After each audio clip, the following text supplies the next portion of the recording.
ஒருத்தவங்களுக்கு மல்லிகைப்பூ செடிக்கு மீனமில் அடிக்க சொல்லி நம்ம கொடுத்தோம் இல்லையா, இது அவங்களுடைய ஃபீல்டு தான். நம்ம காலையிலே வந்து இந்த ஃபீல்டு நம்ம விசிட் பண்ண வந்துருந்தோம்.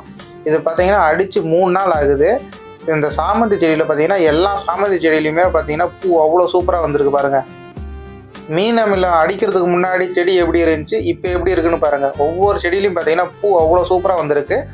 ஒவ்வொரு பூச்செடியிலையுமே என் கையளவுக்கு பூ பூக்குது, அவ்வளோ சூப்பராக பூத்துருக்கு. அதேமாரி எல்லா செடியிலையுமே வந்து ஒரு வண்டு இருக்குதுன்னு சொன்னாங்க. நம்மளுடைய மீனமிலம் கொடுத்ததுலேருந்து ஒரு செடியிலையுமே அந்த வண்டு இல்லை. எந்த செடியிலையுமே அந்த வண்டை பார்க்க முடியல. எல்லா செடியுமே அவ்வளோ சூப்பராக வளர்ந்துருக்கு. துளிரும் சூப்பராக விட்டுருக்கு. மல்லிகைப்பூ செடியை வந்து வெட்டி விட்டுட்டு அது துளிர் விடுறதுக்காக மீனமிலம் அடிச்சிருந்தாங்க.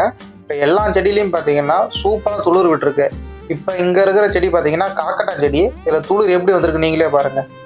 எல்லா செடியிலையுமே இவ்வளோ அழகழகாக ஃப்ரெஷ்ஷான துளிர் அப்படியே வந்திருக்கு. நீங்களே பாருங்கள். எல்லாத்துலேயும் செடியோட வளர்ச்சும் நல்லா இருக்குது, துளிரும் அதேமாரி சூப்பராக விட்டுருக்கு.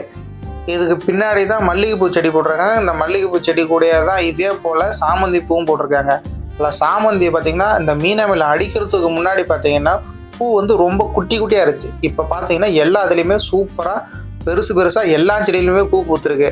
அதேமாரி நம்மள்கிட்ட எல்லோரும் என்ன கேட்குறாங்கன்னா, இப்போ நாங்கள் நெல் போட்டிருக்கோம், எங்கள்கிட்ட உளுந்து இருக்குது, இந்த மருந்து அடிக்கலாமா, கம்பு போட்டிருக்கோம் அடிக்கலாமா, நாங்கள் மல்லிகைப்பூ செடி வச்சுருக்கோம் அடிக்கலாமா அப்படின்னு கேட்குறாங்க. நம்மளோட இயற்கை கரைசலில் எல்லா பயிர்களுக்கும் எல்லா நிலையிலும் அடிக்கலாம். இந்த ஸ்டேஜில் தான் அடிக்கணும்னு இல்லை, எல்லா ஸ்டேஜ்லையும் அடிக்கலாம். இப்போ வந்து நம்மளுடைய இயற்கை கரைசலை ஒரு 4 வாட்டி அடிக்கலாம். இப்போ வந்து செடி நீங்கள் வளரும் போது ஒரு வாட்டி அடிக்கலாம், களை பறிக்கும் போது ஒரு வாட்டி அடிக்கலாம், பூ பிடிக்கும் போது ஒரு வாட்டி அடிக்கலாம். இந்தமாரி 3லேருந்து 4 முறை நம்மளோட இயற்கை கரைசல் அடிக்கலாம். இந்த மல்லிகைப்பூ செடியில் வந்து அடித்து 3 நாள்லேயே வந்து மொட்டு வைக்க ஆரம்பித்ததுனால திரும்ப வந்து நம்மள்கிட்ட ஒரு 5 வகையான கரைசலை கலந்த கரைசலை வந்து வாங்கியிருக்காங்க. நாம் முன்ன சொன்ன மாரி தான், நீங்கள் உளுந்தூர்பேட்டையை சுற்றி இருந்தீங்கன்னா சொல்லுங்கள், உங்களுடைய ஃபீல்டுக்கு நாங்கள் நேரடியாக வந்து செடியை பார்த்துட்டு ஒரு டேங்குக்கு அடிக்க வேண்டிய மருந்தை வந்து நாங்கள் சாம்பிளுக்கு கொடுப்போம். நீங்கள் அடித்து பார்த்துட்டு செடி நல்லா இதே போல் துளிர் வர்றது உங்களுக்கு தெரிஞ்சதான் நீங்கள் திரும்ப வந்து வாங்கிக்கலாம். நம்ம தமிழ்நாடு ஃபுல்லாகவே டெலிவரி பண்ணிகிட்ருக்கோம். வேணுன்றவங்க கான்டாக்ட் பண்ணி இங்கே வாங்கிக்கலாம்.